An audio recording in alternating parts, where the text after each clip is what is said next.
Hi, Isabella. So I'm gonna go through all your piano stuff first and then go through your vocal stuff, just kind of like what we would normally do if we were doing our regular lesson in person.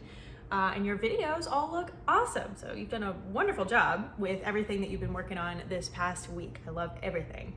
So first, I wanted to make sure I kind of put in here that we were gonna originally do the first part of our lesson this last week with kind of songwriting and music tech and looking at that. So if you would still like to do that when I see you this coming Wednesday, we can definitely make that happen.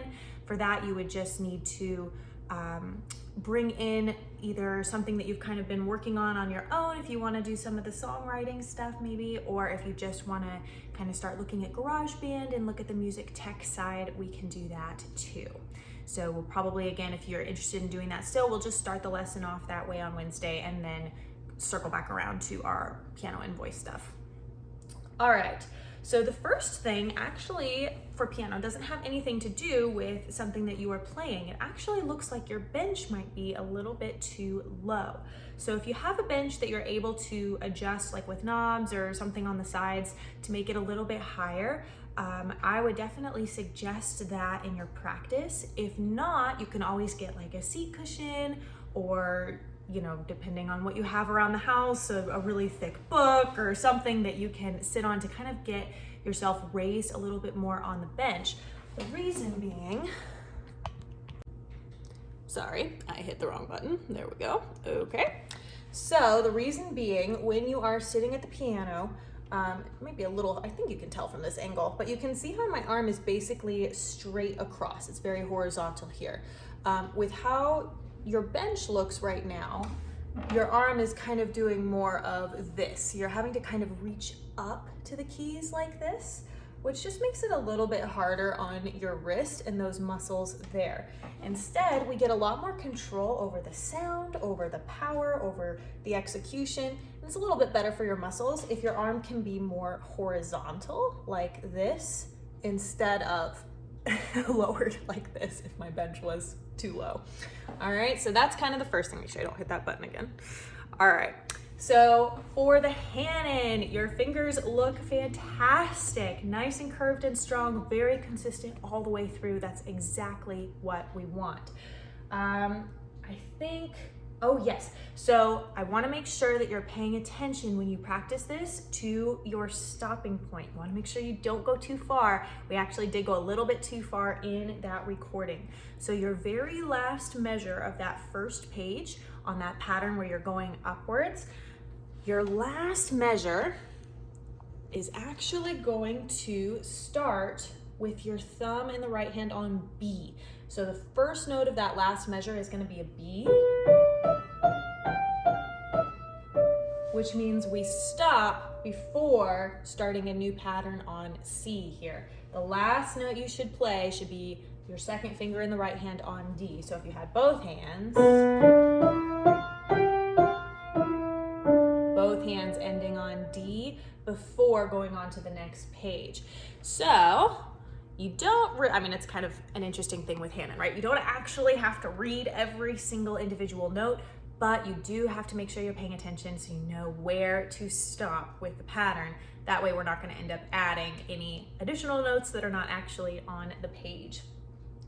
Now, the next thing we're gonna do with this is go on to the second page, and this is where we're gonna see a pattern that is coming back down the 2 octaves that we just went up. You're actually essentially just reversing the original pattern. So if you'd like to start taking a look at this, you are welcome to do so between now and Wednesday. I'm gonna show you a little bit of how that pattern would start and then kind of just leave it up to you, whatever you are able to do with it in that time frame. So if I come back down here, so I'll start with the right hand. So if you look at the top of your second page, your right hand is starting with your 5th finger on G. It's that same G that you just played in the last measure, going up here, right? It's that same 5th finger on G. So your hand doesn't actually have to move when you're going from the first page over to the second page. Instead, you just get to start right on that top G, and then you have to pay attention to your second note because it's gonna tell you to use your 4th finger. but your second note is not F there. Your second note is going to skip down to E. Okay, so your first measure would be G to E, all the way stepping down to the thumb, and then walking it back up. Okay, that's your whole first measure of the second page. So if you were to look at your left hand, again, you'd be starting on that same G that you just played to end the first page. Skip down with your second finger to E. Second page will be much easier for your left hand, so that's kind of nice. And then walk it down all the way to B and walk it back up to E. Okay, and then we would just continue that pattern, but starting on the next key and the next one and all the way down. So then again, the only other thing you have to be watching for is where does your pattern end, right? So you want to make sure that you are paying attention to the last measure of 16th notes on that page, which is going to kind of show you, okay, where am I starting? My final starting note, right? That's what you want to be looking for. So that way, when you get to that point, then you just have one more measure with some half notes there. And those half notes are going to be C's, the very same C's that we first started the exercise on. So you kind of get an easy end. I don't know if I've mentioned this when we first started, but we are definitely not doing the repeat there. So you don't have to worry about that. We are not going to play the whole thing twice through. We're just going to do once. We're ignoring the repeat. So once you get to the end of all of your 16th notes, you'll just end on those half note C's, and that's the whole thing. So try it out. Start with hands alone. Make sure each hand feels kind of comfortable with that new pattern. If you're able to kind of experiment with it a little bit, putting both hands together, you know the drill. It'll work just like the first page did. So just again, whatever you have time to do and are able to kind of play around with it for the next few days. All right, for the dance, your 2 lines, hands together, are sounding very, very good. You did a wonderful job with that. I think for this week, I'm gonna open it up here and make sure I'm remembering everything. Yes, okay. And our 3/4 time is awesome too. I didn't even write that down, I forgot, but you did such a good job with the 3/4 time. That can be really challenging for a lot of people wanting to add an imaginary beat 4 at the end of each measure, and you just did it beautifully all the way through. So for this week, let's try and add the dynamics. If you look at your piece, for the first line, we've got a dynamic of forte, and then for the second line, we switch to piano. So you wanna make sure that you're starting strong enough that you can kind of back off a little bit on the second line and have a noticeable difference, right?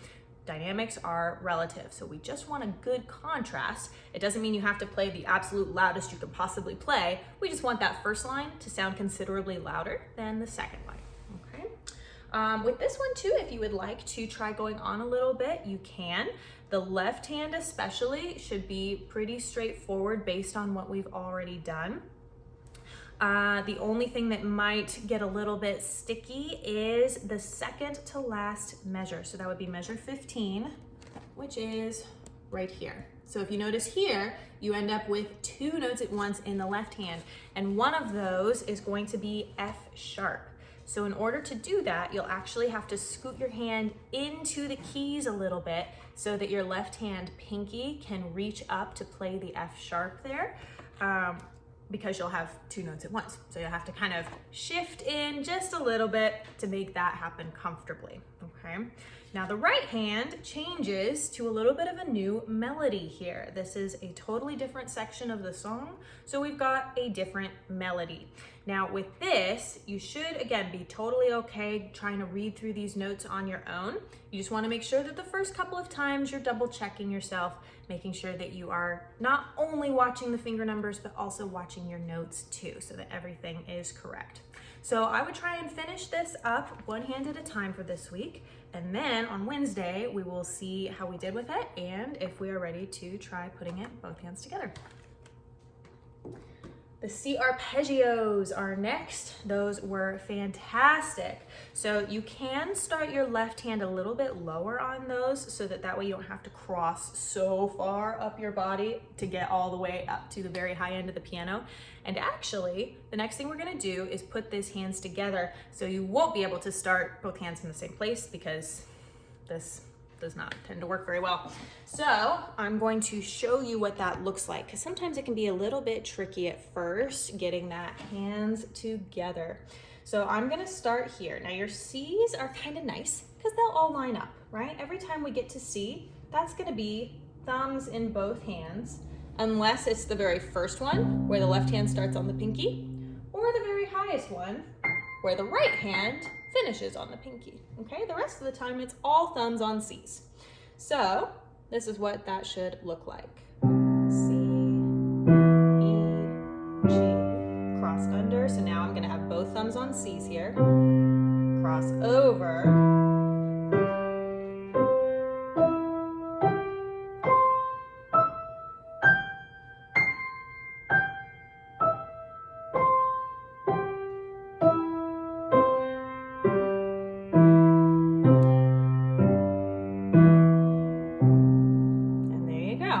So if you get stuck on that, sometimes it can help to remember that for the E and G notes, right? Those are your two kind of middle notes in between all the C's.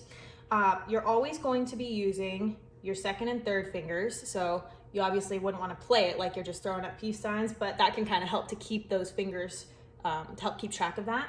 So you're always going to have opposite fingers here in both hands. You'll never have the second fingers play together or the third fingers play together. It's always going to be one of each for each hand. So when you play your E's, it'll always be 3 in the left hand, 2 in the right hand.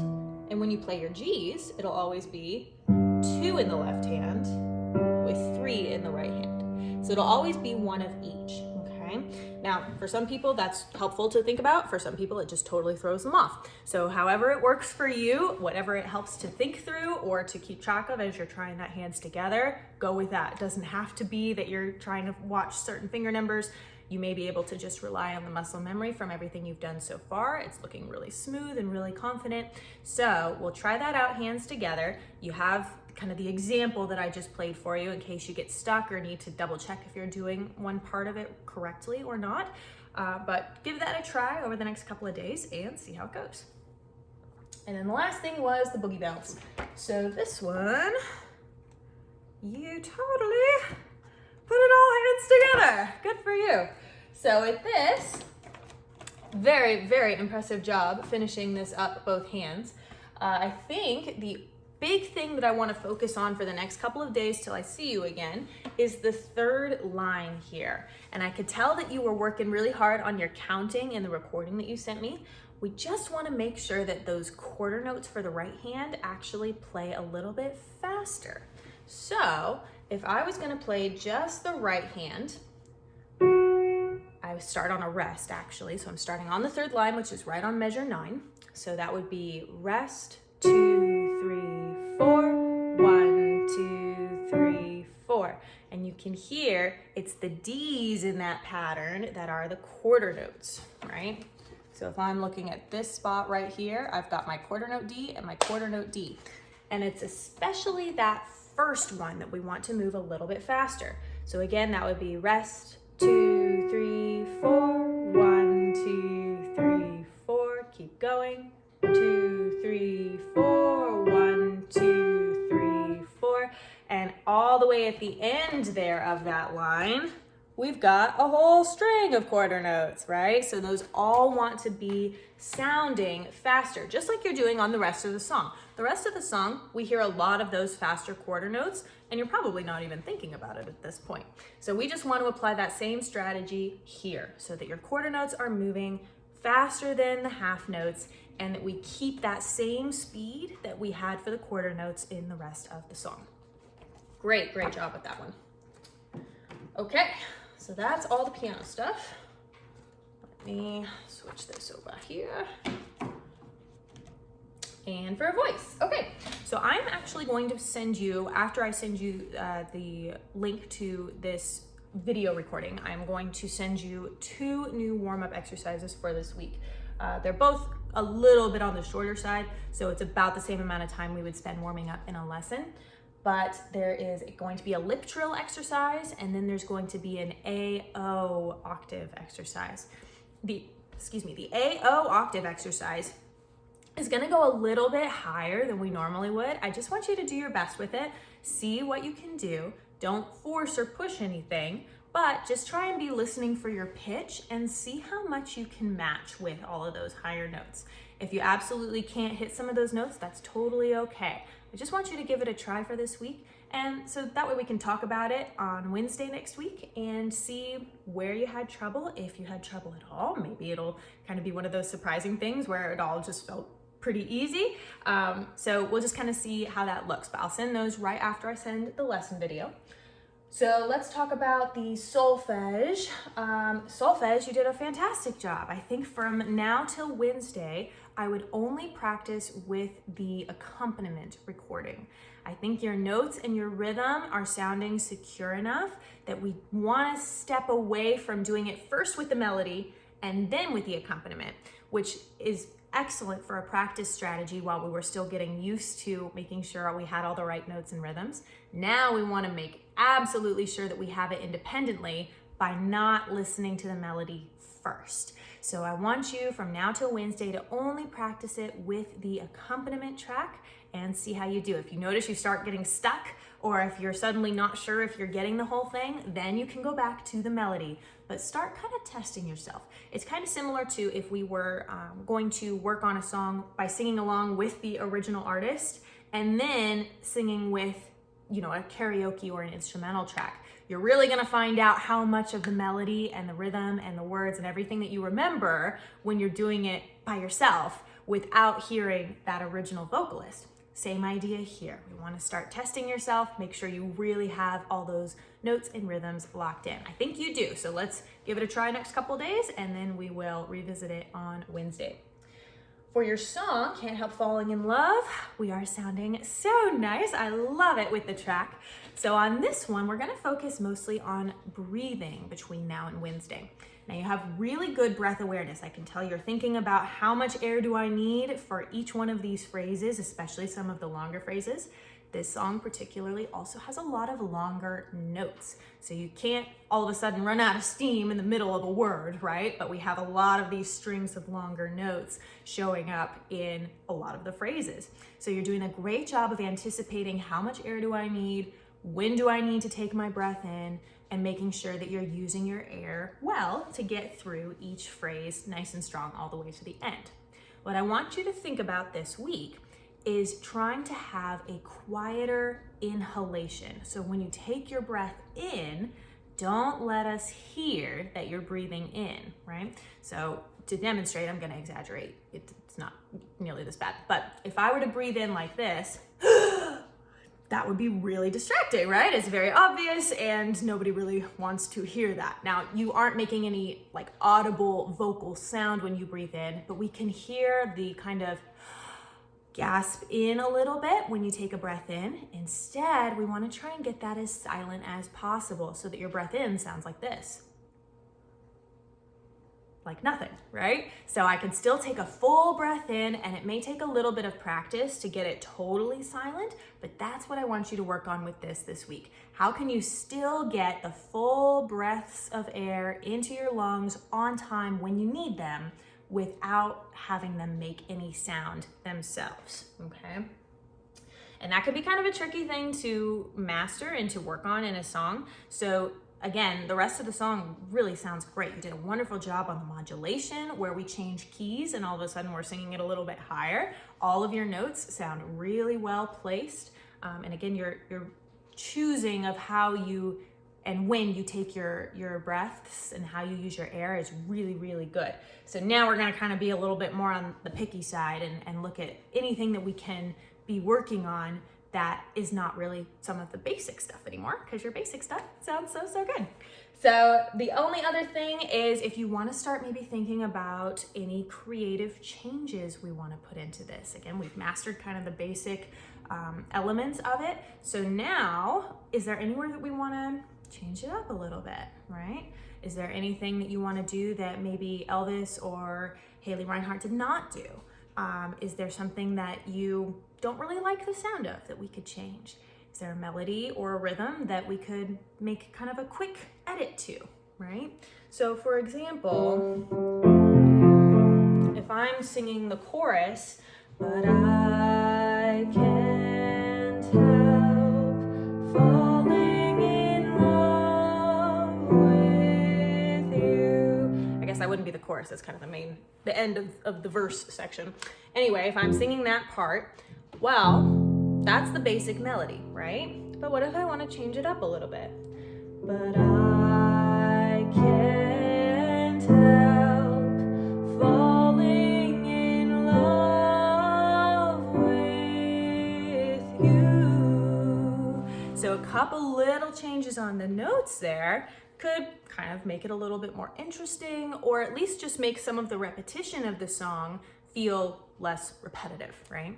Now, we don't have to do crazy changes. It's not like you have to completely transform the entire melody and make it a brand new song. That's not what I'm saying. But it's actually really easy to put in little changes that sound to the listener a lot bigger than they really are, okay? So this is something that it helps when we can play more with it in person.